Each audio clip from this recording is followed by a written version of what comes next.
The most famous high school athlete ever. Internet sensation. Can you follow me back on Instagram? Yeah, I don't run it. Huh? I don't run it. You don't? Mr. 92.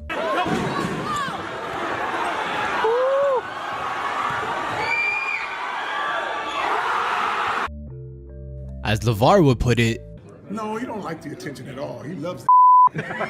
He loves it. He loves it. That's why he's an entertainer, man. Like I told him, I got Lonzo. I call him the people's choice. I don't care. You can vote who you want. The people won't vote for him. Jello, that's the sexy one. All the girls love him. Melo's the entertainer. He gonna entertain your ass. the youngest ball in the family and maybe the most talented. And he's right at the beginning. Again. But his story so far is something for the books.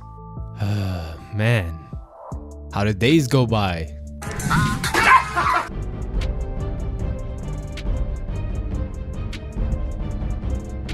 Give me hits in my leg shake.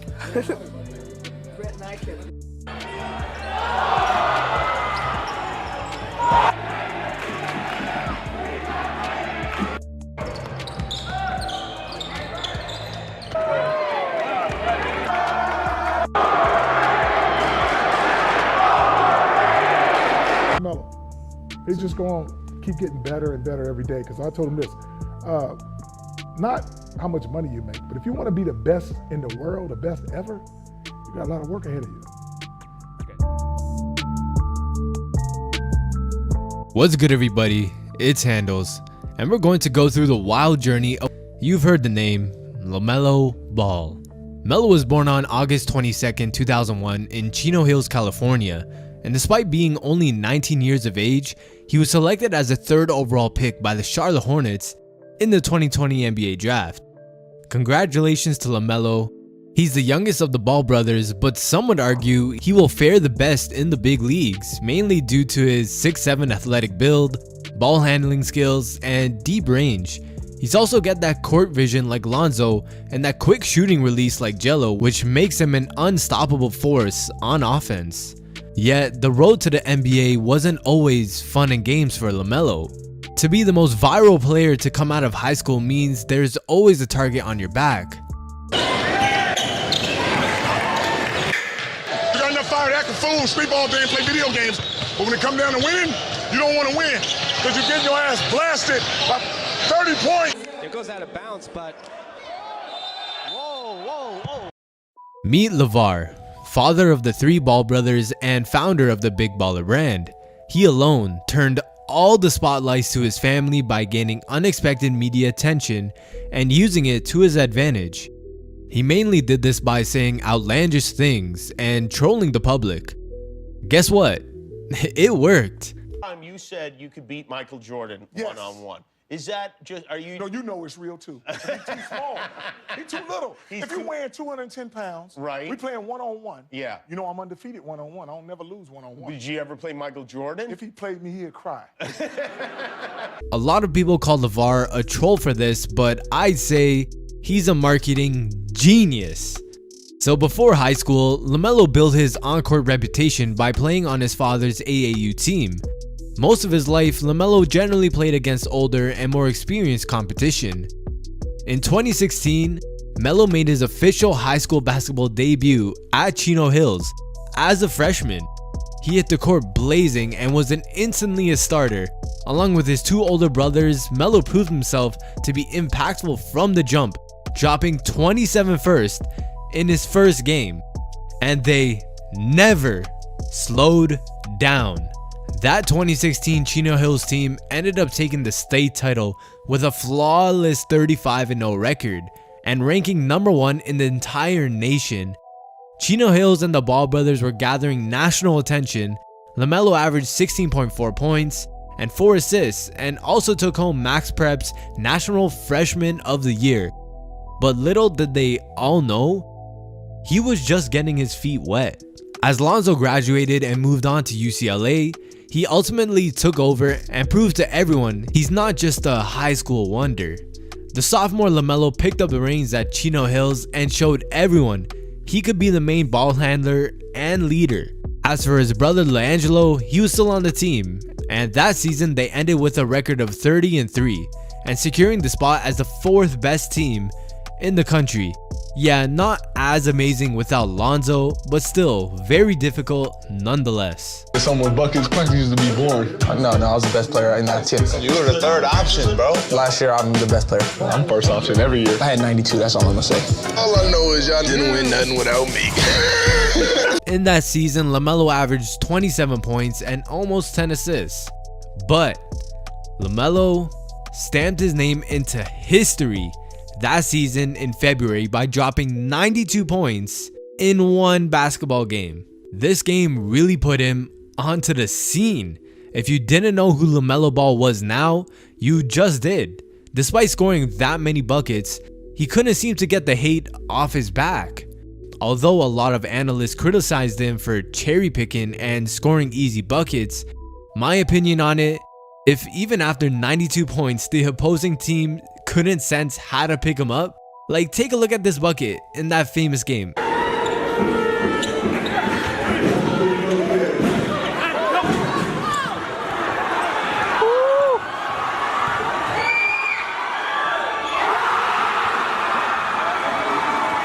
Everybody was guarding him and they still couldn't stop him. A bucket is a bucket. Even I know some grown NBA players that miss open layups.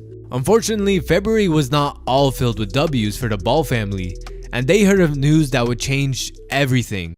On February 21st, 2017, LaVar was in the backyard training with the kids when Tina, LaMelo's mother, was inside doing what she does, taking care of the house. Seemed like a regular day in life for the Ball family, but moments later, Big Bobby rushed outside to tell LaVar he needed him inside. LaVar told him to ask Tina. He responded that it was about her and that she was having a stroke. Hear it from the big baller himself. I was outside working with some kids, and then Big Bobby came inside and said, "Hey, LaVar, I need you inside for what?" And I said, "Hey, what the hell? Tina's inside. Go get her. These kids, I don't need to be doing nothing. I'm doing something else." And he was like, "No, it is Tina." And I was like, "Oh." Inside, and she was laying on the couch, and her eyes was just going up in the air. And I was like, "Tina, you up?" And she was like, just looking in the daze, like, man. Unfortunately, the family fell into a dark and sensitive time in their lives.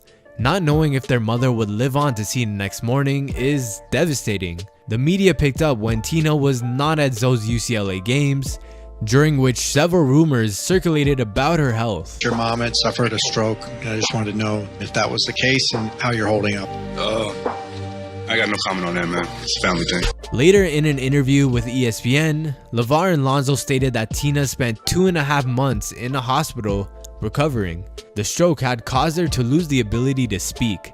Especially for Melo, that couldn't have been easy. His bond with his mother always seemed the tightest. He would joke around with her the most, and I feel he had another level of bond with her, being the baby in the family. This couldn't have been easy for him, and LaMelo would often talk about how his mother spends the entire day in the gym with him during workouts.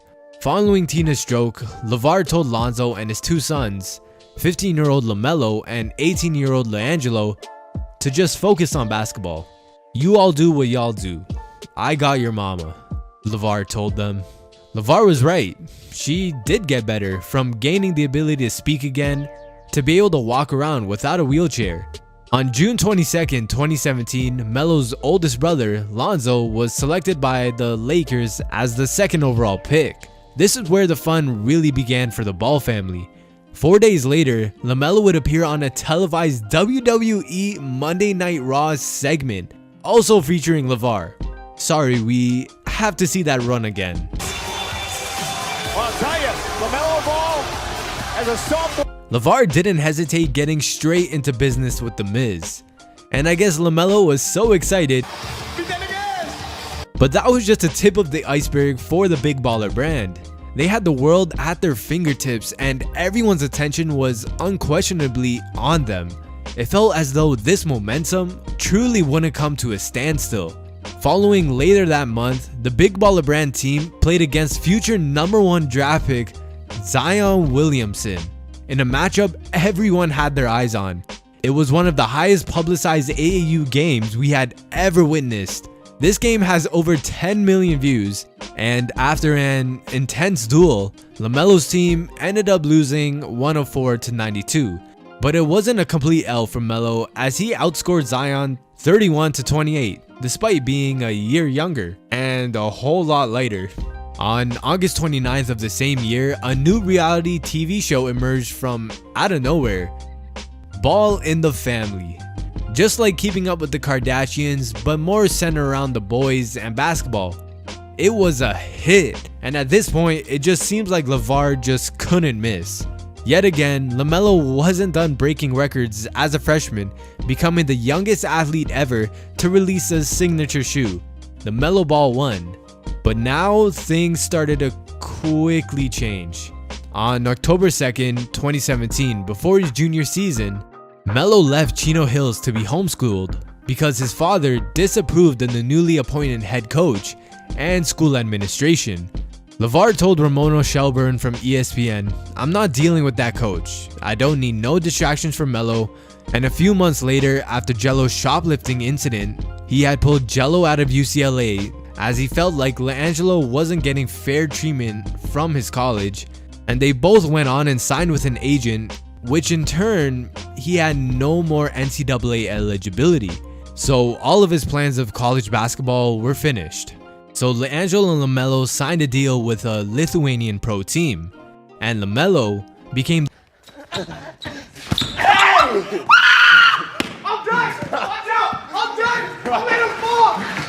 Now LaVar had a new plan in mind.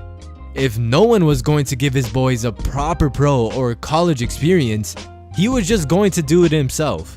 Thus began the JBA, a league for top amateur players who needed an alternate route to play professionally without having to compete at the college level for no money. Now in LaMelo's debut, he recorded a whopping triple-double of 40 points, 16 rebounds, 10 assists, and 3 steals, shooting 15 of 40 from the field in a 134-124 win over the New York Ballers, while being named to their All-Star team. But he was still human. Throughout the course of the season, it felt as if he had lost his motivation to play. He started showing up tired, playing video games all night, and just looked straight out of it. Turnovers. I'm very disappointed in you. It's about the childish that you got me on a whole nother zone. You terrible, son. I thought you was better than that, man. You think you're bigger than what you are, and you're not. You're not a good leader, son. Because you're not focused on the game. You ain't getting nobody to the league playing like that. Even Zoe tried his best to give the LA Ballers a morale boost while watching one of their practices, especially Melo. All I'm gonna say is, man, y'all just need to play harder, to be honest. What happened in New York, that can't happen. Lose by 30, like that's not cool. And Melo, you know that, bro. Y'all in here laughing like this a joke. Y'all professionals, bro. The real basketball, that's gonna get your ass traded or waived, bro. Looked like all that change had made him lose his passion for the game. As time passed, Melo was selected as one of the select players to play for JBA USA, which meant he would face several European teams on an international tour. And then on October 31st, near the end of Melo's JBA season, he got into one of the most viral fights on the internet. They were playing against a Lithuanian team when things got a little too heated. Shoot it whenever you're open. It goes out of bounds, but whoa. Oh, hello. We've got a skirmish going down here, folks. Oh man, that was badass. Melo got ejected for slapping a player who tried to disrespect him, although I have to say, Melo did kind of push him beforehand. But did you guys see Jello come to his brother's side right away? Props to his brother Jello for running in with no hesitation. He's a real one. On the other hand, LaVar didn't take this lightly and gave Melo a lecture that he would never forget. You're a selfish mother. I thought you had my back.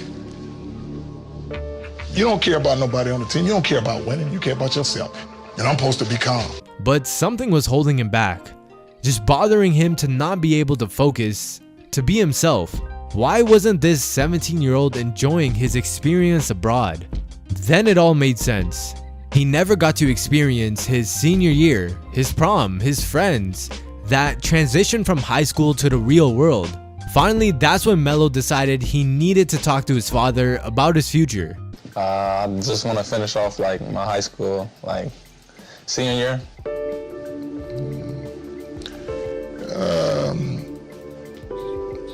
It looks like LaVar wasn't pleased to hear that request, but after thinking it over, he decided that he was pushing LaMelo too hard and it was something he deserved and was entitled to. After skipping his junior year and part of his senior year to play professionally, Melo joined Spire Institute and Academy, a prep school in Ohio, where he played under head coach Jermaine Jackson. Spire competed outside the jurisdiction of the Ohio High School Athletic Association, allowing Melo to play without the concerns over his amateur status. So he debuted for Spire, recording 20 points, 13 assists, and 5 rebounds in a 96-84 win. And on March 7th, 2019, he scored 41 points, including 29 in the first half, in a 102-67 victory. He helped his team reach the final and was named season MVP. LaMelo was finally back to himself and focused on what he loves to do. On June 17th, 2019, LaMelo signed a 2-year contract, including NBA out clauses with the Hawks of the NBL. Next year, take my talents to the NBL and play for the LaVar Hawks. Excellent. Over in Australia. Yep. Absolutely. He joined the Hawks through the NBL Next Stars program, which aims to develop the NBA draft prospects. For the NBL season, he moved to Australia with his former Spire Institute coach, Jermaine Jackson, who became his manager and helped him develop. On October 6th, in his first regular season game, Melo tallied 12 points, 10 rebounds, and 5 assists on 6 of 17 shooting in a loss to the Bullets. He assumed a more important role following a season-ending injury to star point guard and former NBA player Aaron Brooks. Then, Melo recorded a season-high 32 points, 11 rebounds, and 13 assists in an overtime victory. He became the youngest NBL player ever to record a triple-double. In his next game, Melo posted another triple-double, scoring 25 points, 12 rebounds, and 10 assists. He became the 4th player in league history to record consecutive triple-doubles. Everyone was starting to take notice of LaMelo again. Nobody just a year prior thought he would be this good, as most just wrote him off. But his draft stock was rising, and all of a sudden, he was a contender to be the #1 overall pick. He parted ways with the Hawks on January 28 to return to the United States and prepare for the 2020 NBA draft. Through 12 NBL games, he averaged 17 points, 7 rebounds, and 7 assists per game. At the end of the season, he was named NBL Rookie of the Year. Months leading up to the draft, LaMelo signed his first signature shoe deal with the one and only Puma. It was confirmed in August and is reportedly worth $100 million. Man, what a time to be a rookie. Now, it was the day that LaMelo has been waiting for his entire life. The day of the NBA draft. He had been a top prospect in the days leading up to it, but was entirely unsure where he would be selected and by who. Man, what a journey LaMelo has had. The ups and downs. Congratulations, young king. But your story has only just started. That's it for the video, guys. I hope you all enjoyed it. And as always, it's been Handles. Until next time.